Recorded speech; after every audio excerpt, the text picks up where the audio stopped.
So starting blends பார்த்துக்கலாமா, எண்டிங்ல என்னென்ன இருக்குன்னு பார்த்துக்கலாம். கான்சனன்ட்லாம் பிளெண்ட் பண்ணி படிக்கணும். எஸ்சிஏ எப்படி படிக்கணும், அவ்வளோதான். அது சவுண்டை அந்த ரெண்டு சவுண்டையும் பிளெண்ட் பண்ணி படிப்போம். தனித்தனியா எஸ்க்கு ஸ்ன்னு சொல்லுவோம், சிக்கு க்குன்னு சொல்லுவோம். அது ரெண்டையும் சேர்த்தும் போது ஸ்க், அவ்வளோதான். ஓகேங்களா. ஸ்க், சிம், ஸ்ப், ஸ்வ, ஸ்க், சின், ஸ்ட், ஸ்டிர். ஓகே, இப்படிதான் ரீட் பண்ணியிருக்கணும். ஓகேவா. ஸோ அந்த ஃபோனிக் சவுண்ட்ஸ்ல தனித்தனியா படிச்சிருக்கோம் இல்லையா, அந்த தனித்தனியா படிச்ச ரெண்டையும் பிளெண்ட் பண்ணி படிப்போம், சேர்த்து வச்சு படிக்கணும். ஓகேங்களா. ஸோ ஸ்க், சிம், ஸ்ப், ஸ்வ, ஸ்க், சின், ஸ்ட், ஸ்டிர். ஓகே, இதுல வர சில வேர்ட்ஸ் எக்ஸாம்பிள் பார்த்துக்கலாம். Okay, so given example read பண்ணி பார்த்துக்கலாமா. the first one sk am scam, sk am scam. okay, phonic sounds தெரிஞ்சிருக்கணும், தெரிஞ்சா மட்டுமே நம்மளால blend பண்ணி படிக்க முடியும். sk am scam. okay, and the next oneல பாருங்க all இருக்கு இல்லையா, எங்க நீங்க all பாக்குறீங்களோ அங்க all sound கொடுத்துக்குங்க. அது சைட் வேர்ட்னு சொல்லுவாங்க, நீங்க அதை மக்கப் தான் பண்ணணும். சோ அதுக்கு சவுண்ட் வச்சு படிக்க முடியாது. all. okay, small small, small small. ஓகேங்களா, got it no. and ஈ வரும்போது ஈ சவுண்ட் தரணும்னு சொல்லியிருக்கேன் இல்லையா.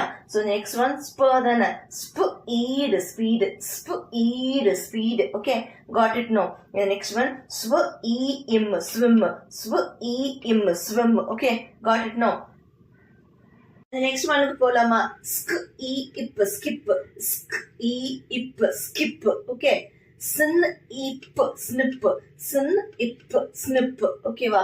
and next one sta ஸ்ட்னு படிக்கணும், அதோட ஆர் மேக்ஸிமம் ஆர் blend ஆகி வரும். so ஸ்டிர்னு படிச்சுக்கலாம். ஓகே, ஸ்டிர் ஆ இக் ஸ்ட்ரக், ஸ்டிர் ஆ இக் ஸ்ட்ரக். ஓகேங்களா.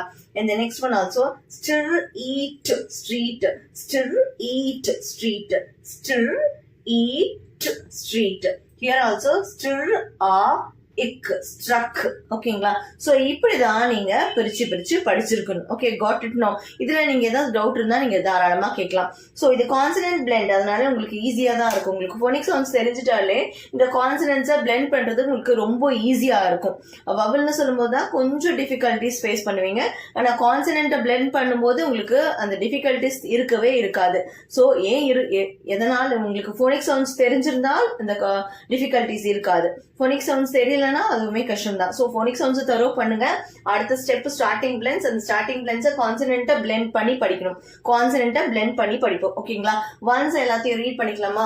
Bill, fill, pill, kill, kill, sill. Okay, and then bir, dir, gir, dir, gir, fir, bir. Okay, and the last one sk, sm, sp, sw, sk, sin, st, stir. ஓகேங்களா. So blend பண்ணி படிக்கணும். படிக்கும்போது உங்களுக்கு ரொம்ப ஈஸியா இருக்கும், எழுதுறதுக்கும் and read பண்றதுக்கும் உங்களுக்கு வெரி வெரி ஈஸியா இருக்கும். இண்டிபெண்டா யாரோட ஹெல்ப்பும் இல்லாம குழந்தைங்க அவங்களே எழுதிப்பாங்க, தரவு பண்ண மாட்டாங்க. That is main thing. ஓகேங்களா. அவங்க தரவு பண்ணவே மாட்டாங்க. இப்போ எல்கேஜி படிக்கிற ஸ்டூடெண்ட்டை கூப்பிட்டு ஒரு வேர்டு ஏதாவது ஸ்னிப் எழுது, இல்ல பிளாக் எழுது, இல்ல ஒயிட் எழுதுன்னு சொன்னா ஆட்டோமேட்டிக்கா அவன் மக்கப் பண்ண மாட்டான். ஈஸியா ஃபோனிக் சவுண்ட்ஸ் இருந்தா ஈஸியா அந்த சவுண்ட்ஸ் வச்சு எழுதிப்பான். அதே மாதிரி ஃபோனிக் சவுண்ட்ஸ் தெரியாத குழந்தைங்களா அதை தரவு பண்ணுவாங்க. தட் இஸ் டிஃபரெண்ட் பிட்வீன் இந்த சில்ட்ரனுக்கும் அந்த குழந்தைங்களுக்கும். அதுதான் different. Okay, so phonic sounds is must. Okay, got it no.